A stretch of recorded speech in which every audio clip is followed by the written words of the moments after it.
I went upstairs that night to explain why I couldn't pay the rent. But when she opened the door, it wasn't about the rent anymore. It was about us. The hallway smelled faintly of old wood and rain, the kind of scent that clings to old houses long after the storm has moved on. My shoes left quiet, damp prints on the worn-out steps as I climbed to the second floor, where her door waited at the end of the hall. I rehearsed what I'd say with every step. I just need one more week. Or, I'll make it up to you. But the truth was, I hated asking for mercy, especially from her. She wasn't just my landlady. She had a presence that made you straighten your back when she spoke, though she never raised her voice. A graceful kind of authority, the kind that didn't need to be announced. I'd seen her maybe a dozen times in passing. Unlocking the front gate, talking to neighbors, carrying groceries with one hand while holding a coffee mug with the other. Always calm, always composed, always a little out of reach. When I reached her door, I paused. A thin line of warm light spilled out from beneath it. It made the hallway feel less cold. I knocked gently at first, then a second time firmer so she'd hear me over the rain outside. The door opened with a soft click. She stood there barefoot, wrapped in a loose cream-colored cardigan over a silk blouse that hung just so. Not trying to be elegant, but somehow was. Her hair was down, a few strands resting against her neck, and there was a glass of something amber-colored on the table behind her. I expected annoyance in her eyes, or at least that polite, tight-lipped expression people wear when they're preparing to lecture you. Instead, her gaze softened the moment she saw me. Surprised maybe, but not unkind. "Hey," she said, voice smooth, a little tired around the edges. "You're up late." I cleared my throat, shifting my weight. "Yeah, I needed to talk to you about the rent." Something flickered in her eyes. Not irritation, something quieter. She leaned against the doorframe, folding her arms loosely, cardigan slipping just enough to reveal the soft curve of her collarbone. She didn't speak right away, just looked at me, like she could already tell I was rehearsing lines in my head. For a heartbeat, the hallway went still. The only sound was rain hitting the roof and the faint hum of some late-night radio playing inside her apartment. Then she stepped back slightly and said, "You don't have to stand in the hallway for that. Come in."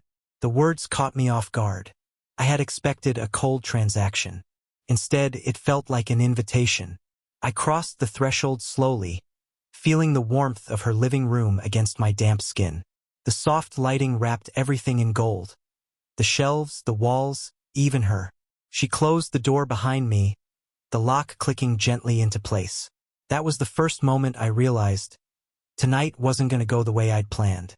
Her living room was warm in that quiet, lived-in way that made the rest of the world feel like it was on the other side of thick glass.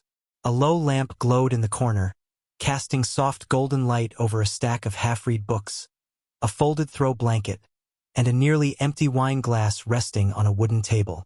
Somewhere outside, the rain drummed against the roof in a slow rhythm, as if giving us permission to linger. She walked a few steps ahead of me, barefoot on the hardwood floor. The soft creak beneath her feet seemed louder in the stillness. I hovered near the doorway, awkwardly holding my damp jacket, already rehearsing the same sentences I'd practiced on the stairs. Apologies, explanations, promises. But then she turned to me, not with the kind of look that says you owe me, but the kind that quietly studies you. Her cardigan hung loosely off one shoulder now, and the way she brushed a strand of hair behind her ear made everything about the moment feel unhurried. "You look like someone about to give a speech," she said softly, half smiling. I let out a breath I didn't know I was holding. "Yeah, I know I'm late. Things have been tight lately. I'll get it to you next week, I swear." She tilted her head, not interrupting, just listening. The kind of listening that made silence feel less like judgment and more like space to be honest. When I finished, she didn't say anything right away. She moved toward the counter, picked up the half-full bottle of wine, and poured herself another glass with the ease of someone who has done this alone many nights. Then, to my surprise, she poured a second one, and walked it over to me. "Forget the rent tonight," she said, placing the glass gently in my hand. Her voice wasn't flirty. It wasn't distant either. It was warm, inviting. I blinked at her. What? Forget the rent, she repeated, like it was the most natural thing in the world. Stay. Fix my evening instead. For a moment, my brain scrambled for the right response. This woman, my landlady, the one who always seemed perfectly composed, untouchable, was offering me wine like it was the easiest thing to do, like we weren't supposed to be on opposite sides of some unspoken line. I hesitated, the glass cool against my palm. I don't think I'm the kind of guy who's good at fixing evenings. Her smile deepened, just slightly. Maybe that's why it'll work. She sat down at the small kitchen table near the window, gesturing for me to join. And despite every logical voice in my head telling me to leave, I pulled out the chair across from her. The sound of the chair legs against the floor felt louder than it should have. As I sat, I caught a faint whiff of her perfume, warm, subtle, something floral with a hint of citrus. It wrapped around me before the wine ever touched my lips. She lifted her glass and tapped it lightly against mine. To small fixes, she said. I met her eyes as the glasses touched. Her gaze wasn't playful or teasing. It was steady, real. And something in that steadiness made the air between us shift. The rent, the excuses, the guilt. All of it faded a little, replaced by a quiet curiosity. I took a sip. Warmth bloomed at the back of my throat. That was the first time I realized this wasn't about money at all. It never had been. The wine sat half-forgotten between us, the rim of each glass catching the soft glow from the kitchen lamp. By now, the sound of the rain outside had become part of the room. Steady, calming, like the world beyond her walls was slowly dimming into silence.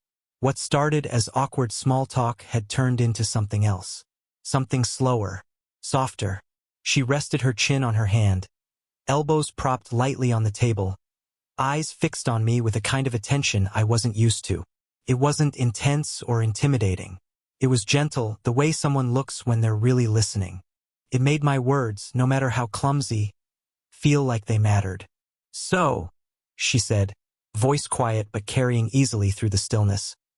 What's a guy like you doing renting the smallest room in an old house like this?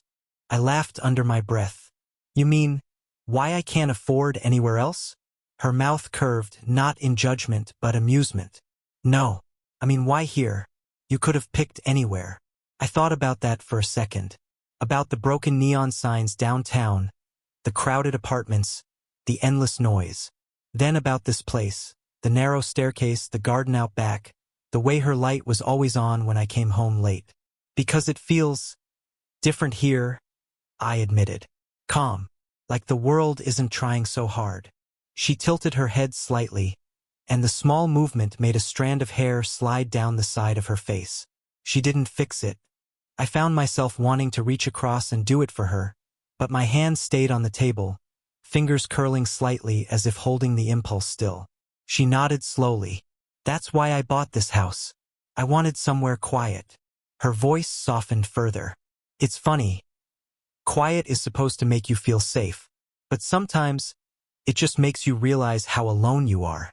The words lingered between us like steam over a cup of tea. She didn't say them with sadness, exactly. More like someone who had stopped pretending that loneliness wasn't there. I leaned forward a little, elbows on the table now too, mirroring her without even meaning to. Yeah, I get that. And I did. In the way nights stretched too long when you had no one to talk to. In the way silence could be both a blanket and a weight. She smiled faintly, not at the words but at the fact I'd said them without flinching. You're too young to talk like that. Maybe, I said. Or maybe I've just been quiet for a while too. For a moment, neither of us said anything. The house felt smaller, closer. I could hear the rain tracing down the windows, the ticking of the old wall clock behind her, even the faint rhythm of her breathing. Then she laughed. Not the polite kind, but something warm and unguarded. It filled the room like a soft light. She leaned back in her chair, eyes crinkling just a little at the edges. I didn't even know what I'd said to make her laugh, but I didn't care. It was a sound I wanted to hear again. Somewhere in the middle of that laughter, The distance between us shrank without either of us moving. It wasn't a physical step. It was something quieter. A small, invisible thread pulling us closer. I glanced at the clock. Hours had passed without me noticing. And still, I didn't want to leave. The bottle of wine was nearly empty by then. Not because either of us had been drinking fast, but because time had begun to slip through the cracks. The rain outside had grown heavier, pressing against the windows like a soft drum. The house felt tucked away from the rest of the world, as if nothing existed beyond these walls. She stood up first. No hurry in her movements, just a slow, natural grace. The kind that made silence feel full instead of awkward. Her cardigan slipped slightly off one shoulder as she walked toward the shelf near the wall, fingers trailing lazily over the spines of books she probably knew by heart. "I used to read every night," she said, her voice floating softly through the room. Before evenings started feeling too quiet. I stayed seated for a beat too long, watching the way her hair moved with her. Then, instinctively, I stood too. Not because she asked, but because something in me wanted to be where she was. She reached up for a book on the top shelf, but it was just out of reach. Her fingertips brushed the spine, and the soft rustle of fabric filled the silence. I stepped closer without thinking, the floorboards creaking gently under my feet. "Here," I said quietly. My voice sounded different up close, lower, warmer. I reached over her shoulder for the same book, my hand brushing against hers.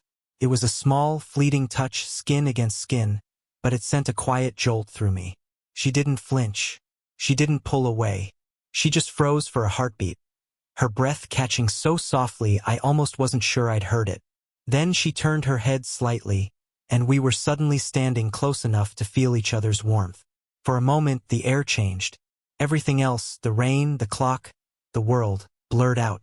There was only the narrow space between us, and the way her perfume lingered, light and warm, like citrus and something faintly floral. I lowered my hand slowly, the book now in her grasp. She held it, but neither of us moved.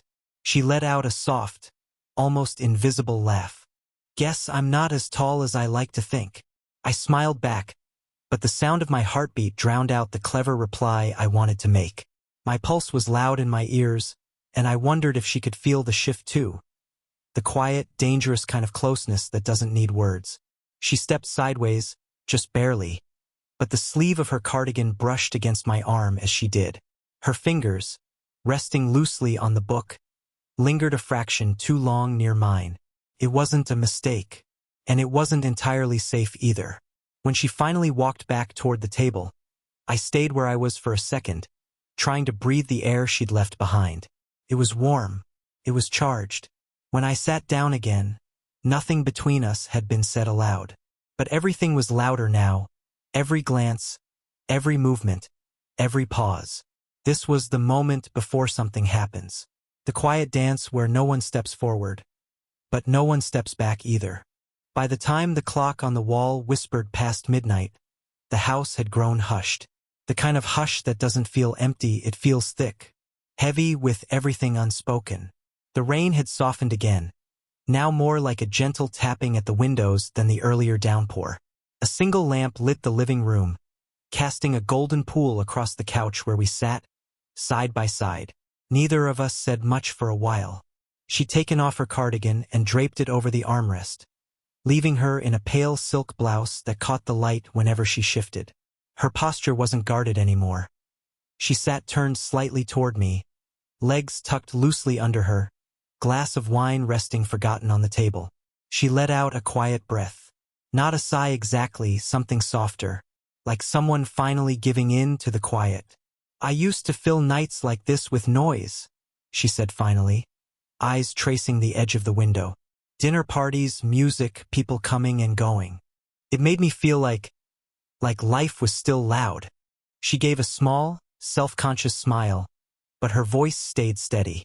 Then one day I realized I was just afraid of the silence. Her words weren't rehearsed. They fell out slowly, like they'd been waiting for the right night to leave her chest. I didn't interrupt. I just shifted slightly closer, not enough to crowd her, just enough so that if she looked, She'd know she wasn't alone in the room. She turned to me then, not with the composed poise I'd always seen in her, but with a softness that almost startled me. Her eyes looked different in this light, less sharp, more human. There was a quiet kind of loneliness there, the kind that doesn't scream, it just waits. "You're young," she said, almost like she was reminding herself. "You probably don't know what that kind of silence feels like yet." I gave a small, honest smile. "You'd be surprised." Something flickered in her eyes, a kind of recognition. She tilted her head, studying me as if she was seeing past everything I pretended to keep simple. The distance between us thinned again. She didn't lean in, not really, but her shoulder brushed mine, light and warm. That single touch felt louder than any sentence could have. "It's funny," she whispered, more to herself than me. "I thought I'd gotten used to being alone, but tonight, it feels different." I wanted to say something back, something that didn't sound naive or too careful, but words felt clumsy in a moment like this. So instead, I reached up slowly, brushing a loose strand of hair away from her face. My fingers hovered there a second too long. She didn't flinch. She didn't pull away. Her eyes met mine and held. It wasn't a grand confession. It wasn't even spoken like a request. It was just true. That quiet admission that two people, miles apart in years and stories, had somehow ended up side by side on a rainy night. She let her head rest gently against my shoulder. Not because she needed to, but because she wanted to. And just like that, silence no longer belonged to loneliness. It belonged to us. The house felt smaller now. Not physically, but in the way everything outside it seemed to fade into a quiet blur. The rain had softened into a distant whisper, like the world itself had decided not to interrupt. Only the warm pool of lamplight stretched across the couch where we sat, close enough that our breaths seemed to find the same rhythm. She was still leaning lightly against my shoulder, not stiffly, not as though it were a mistake she hadn't corrected yet. No, this was deliberate in its softness. The way someone lets their weight rest on something they trust. Her hair brushed against my jaw, the faint scent of it warm and citrusy, like late summer evenings. I let out a quiet breath I hadn't realized I was holding. My hand rested on the couch between us, fingers only inches from hers. For the longest moment, neither of us moved. The tension wasn't sharp or rushed. It was quiet, slow, almost fragile in its honesty. She shifted slightly, just enough so that the side of her face grazed my neck.